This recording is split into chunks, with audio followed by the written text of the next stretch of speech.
Euzu billahi mineşşeytanirracim. Bismillahirrahmanirrahim. Elhamdülillah ve salatu ve selamu ala Resulillah.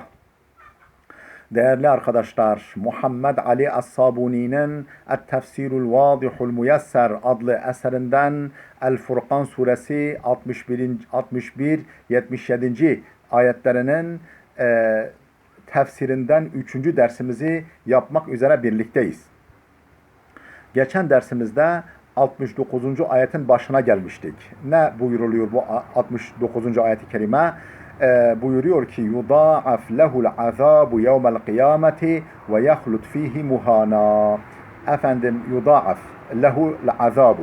Azap kendisi için katlanır. Yani bu efendim zina, katil ve şirk, katil ve zina suçunu işleyen kimseler için cehennem azabı kat kat yapılır, katlanır.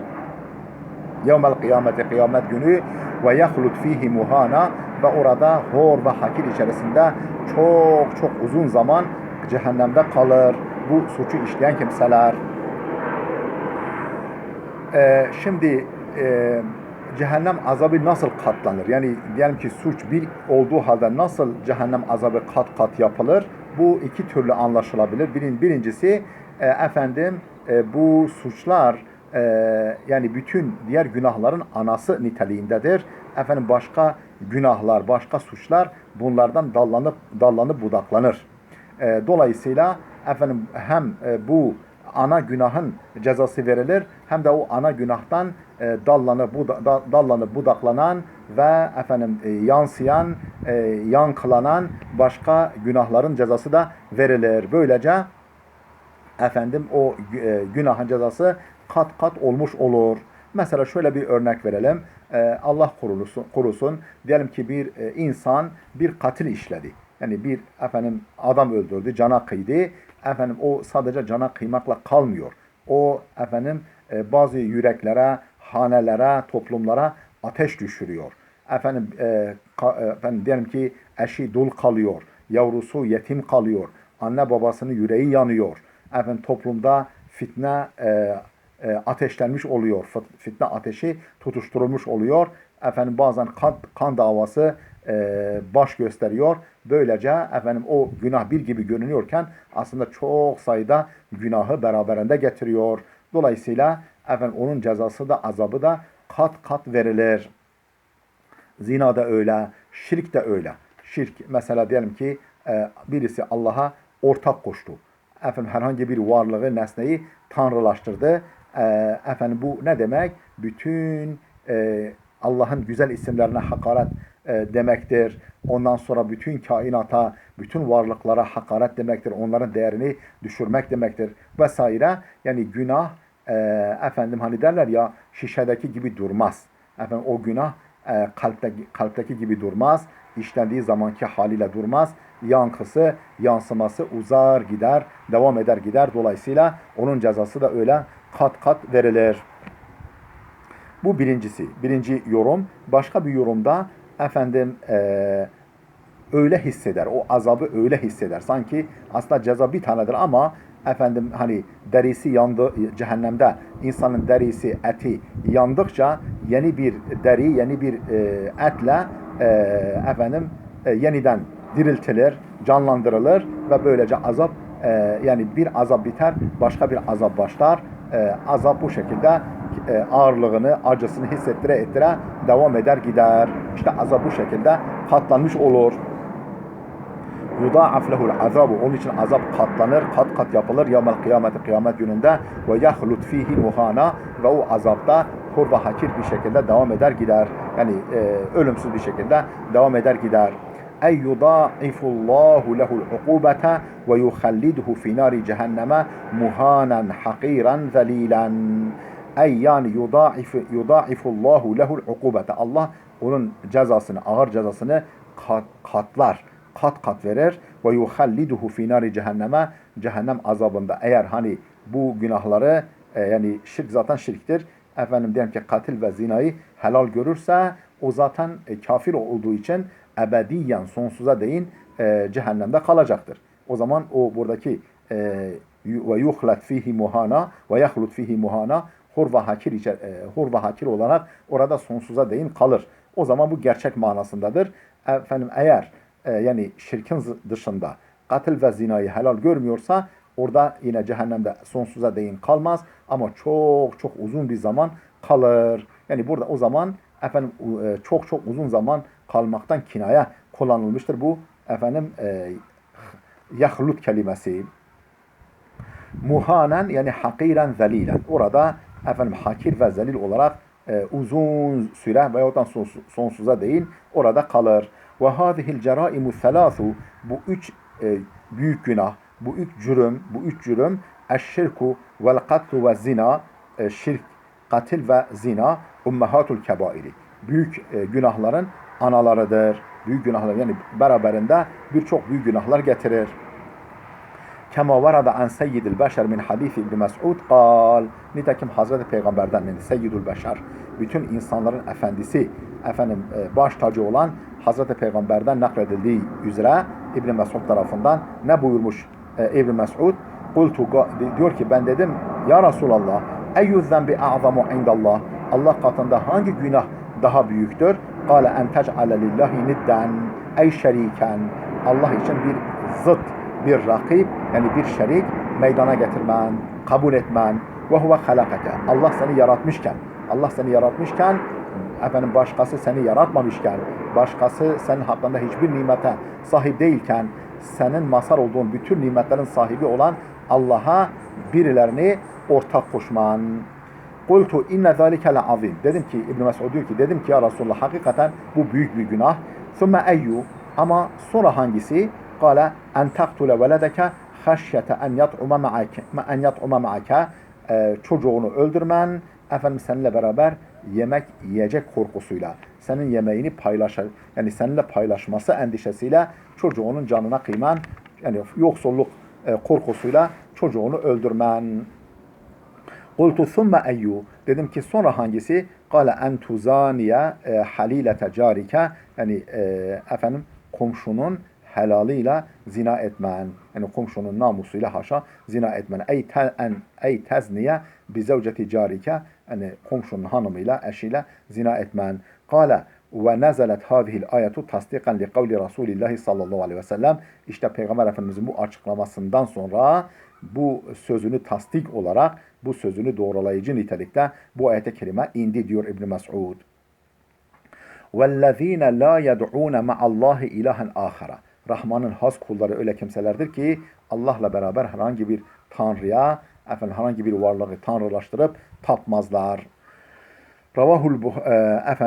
Hangi ayeti? وَالَّذ۪ينَ لَا يَدْعُونَ مَعَ اللّٰهِ اِلَٰهًا آخَرَ. Yani Hazreti Peygamber'in sözünü tasdik için gelen ayet hangisi? İşte bu ayet-i kerime. Ravahul Buhari. Bu hadisi İmam-ı Buhari kaydetmiş. Eserinde yer vermiş. İlla men tabe ve amene ve amile amelen salihan fe ulaike yubeddilullahu seyyiatihim hasenat.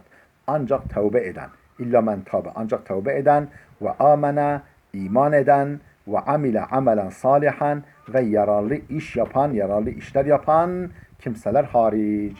Kimseler bu azaba çarptırılmaz.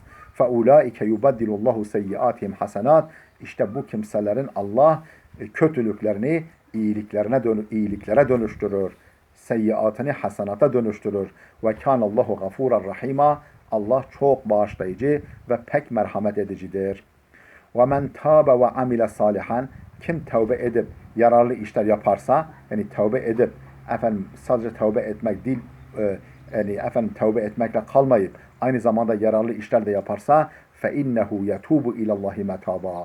İşte Allah'a gerçek manada dönüş yapan, tevbe eden bunlardır. Böyle kimsedir.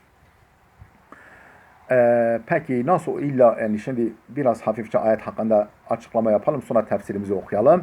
Yani katil, işte daha şirk işleyen, ondan sonra katil işleyen, zina yapan kimselerin kimseler ağır cezaya çok cehennemde uzun zaman kalma cezasına çarptırılır. Ancak diyor tevbe eden, iman eden, yararlı yani bu yaptıklarından dönüş yapan, ayaklarını denk atan, iman eden ve yararlı işler yapanlar hariç Allah bunların kötülüklerini iyiliğe dönüştürür. Ne demek yani? Efendim onların o kötülük yeteneklerini, kötülük potansiyellerini, kötülüğe elverişliliklerini efendim iyilik potansiyeline, kabiliyete hayra kabiliyete dönüştürür. Yani bir fesat aletiyken artık yeryüzünde bir ıslah aleti, aracı haline gelirler. Ve kânallah, bu birinci mana. Başka bir mana da efendim bu kötülüklerinden öylesine pişmanlık duyarlar, öylesine mahcup olurlar, öylesine yalvarıp yakarırlar, efendim yana yakıla öylesine gözyaşı dökerler ki efendim bu kötülükleri iyiliklere vesile olur. Dolayısıyla onların kötülükleri iyiliğe dönüşmüş olur. Yani o kötülükleri iyilik diye onlara yazılmış olur. Ve kânallahu gafûran rahîmâ. Allah son derece bağışlayıcı ve pek merhamet edicidir. Efendim şimdi tefsirini okuyoruz. İlla men tâbe min zenbihi. Ancak günahından tövbe eden.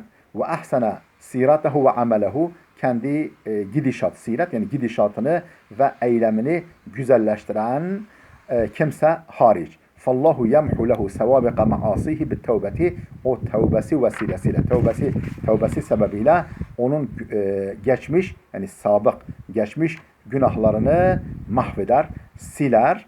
Ve yasrifuhu an fi'li seyyiat.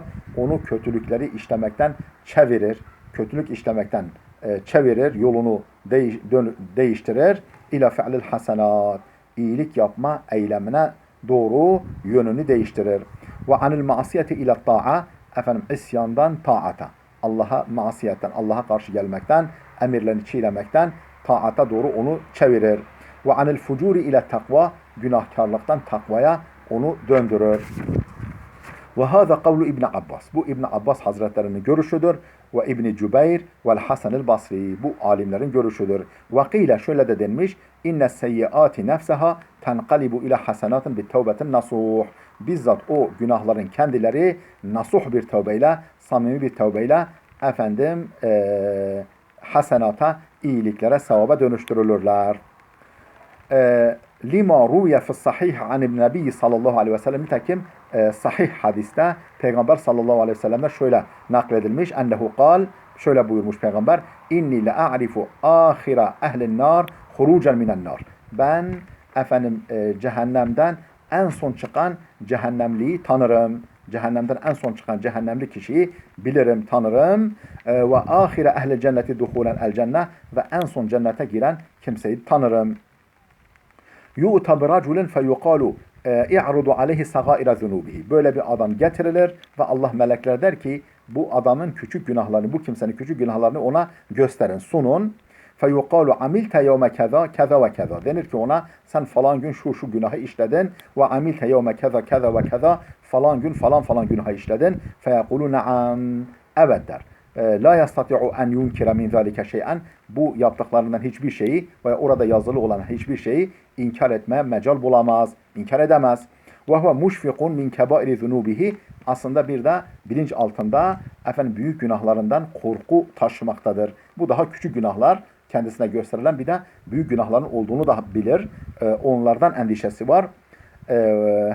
En tu'rada aleyhi. Yani bunların kendisine gösterilmesinden korkusu var. Feyuqalu lehu, ona denir ki fe inne leke bi kulli seyyiatin haseneten. İşte her bir bu yaptığın günahlardan her birisi için sana bir sevap vardır. Feyekulu ya Rabbi amiltu eşya'a la araha huna. O da der ki ya Rabbi sadece benim yaptıklarım bunlar değil. Ben öyle günahlar da işledim. Onlar burada görünmüyor. Hani sevaba dönüştü ya. Onların da efendim ortaya çıkıp sevaba dönüşmesini arzu ediyor. فَلَقَدْ رَأَيْتُ رَسُولَ اللّٰهِ ضَحِكَ حَتَّى بَدَتْ نَوَاجِذُهُ. Yani bu verdiği haber karşısında Hz. Peygamber sallallahu aleyhi ve sellemin efendim yan dişleri görününceye kadar güldüğünü, gülümsediğini gördüm. Yani kulun bu tavrından dolayı böyle gülümsediğini gördüm Peygamberin. Ravahu Muslim, bu hadisi İmam-ı Müslim nakletmiş. وَمَنْ تَابَ وَعَمِلَ صَالِحًا فَاِنَّهُ يَتُوبُ اِلَى اللّٰهِ مَتَابًا. Değerli dostlar, burada dursun. Videomuz uzadı. Gelecek dersimize kadar Allah'a emanet olun.